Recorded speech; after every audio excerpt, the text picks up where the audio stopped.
আমি বলি যেটা হয় কি ধরেন যখন চাপ থাকে না তখন বাস মালিকরা সিট খালি যায়, যে যা বলে বার্গেনিং করে নিয়ে চলে যায়। কিন্তু অনেক সময় অনেক যাত্রী ওইটাকেই নির্ধারিত ভাড়া সে মনে করে।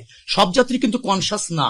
আমাদের যাত্রীদের মধ্যে অনেক আছে তাদের অজ্ঞতার অভাব আছে। আমি বাস স্ট্যান্ডগুলিতে গিয়েছি, কাউন্টারগুলিতে গিয়েছি, যাত্রীর সাথে কথা বলেছি আপনাদের সামনে।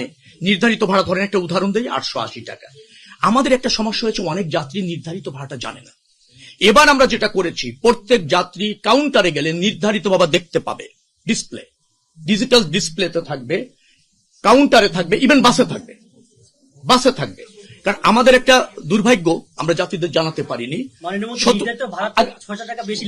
আপনি শোনেন না, আমার কথার মতো কথা বলছেন। আপনি দেখেন, আমি যেটা বলি আগে শোনেন। যেখানে এইভাবে লেখা আছে, যেমন আমি একটা স্ট্যান্ডে গিয়েছি, 880 টাকা নির্ধারণ ভাড়া। তারা আগে 650 দিয়ে যেত, যাত্রী বলছে এখন নিচ্ছে 850 টাকা।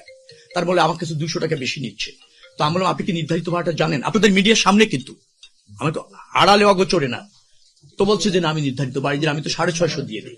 নির্ধারিত ভাড়াটা তোমাকে দেখানো হলো। তিনি বললেন হ্যাঁ তাই যদি হয় তাহলে তো ঠিক আছে, বেশি নেয়নি। তো আমি আবার কাউন্টারকে জিজ্ঞেস করলাম, আপনি যে 880 টাকা 850 নিচ্ছেন কেন? তিনি বলেন যে আমরা 880 না 850 আমরা নির্ধারণ করে নিয়েছি, যে 30 টাকা কম হলো আমাদের এই মুহূর্তে চলবে। তো সেখানে সে আবারও বললো যে আপনি কি চাপের কারণে নিচ্ছেন, আমাদের সুপারভিশন হচ্ছে, আমরা চাপ প্রয়োগ করছি এই কারণে নিচ্ছেন, নাকি না আমি স্বেচ্ছায় দিচ্ছি। এখন সেটা নিয়েও রিপোর্ট হচ্ছে যে স্বেচ্ছায় নাকি ভাড়া কম নিচ্ছে।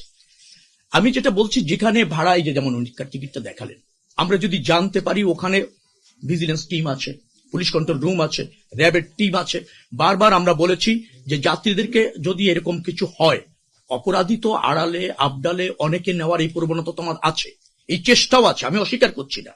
কিন্তু আমরা জ্ঞাত হলে অ্যাকশন নিনি, সরকার ব্যবস্থা নেয়নি, তার কোনো নজির নেই।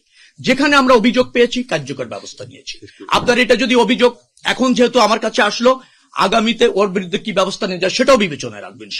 আমি বলি যেটা হয় কি ধরেন যখন চাপ থাকে না তখন বাস মালিকরা সিট খালি যায়, যে যা বলে বার্গেনিং করে নিয়ে চলে যায়। কিন্তু অনেক সময় অনেক যাত্রী ওইটাকেই নির্ধারিত ভাড়া সে মনে করে।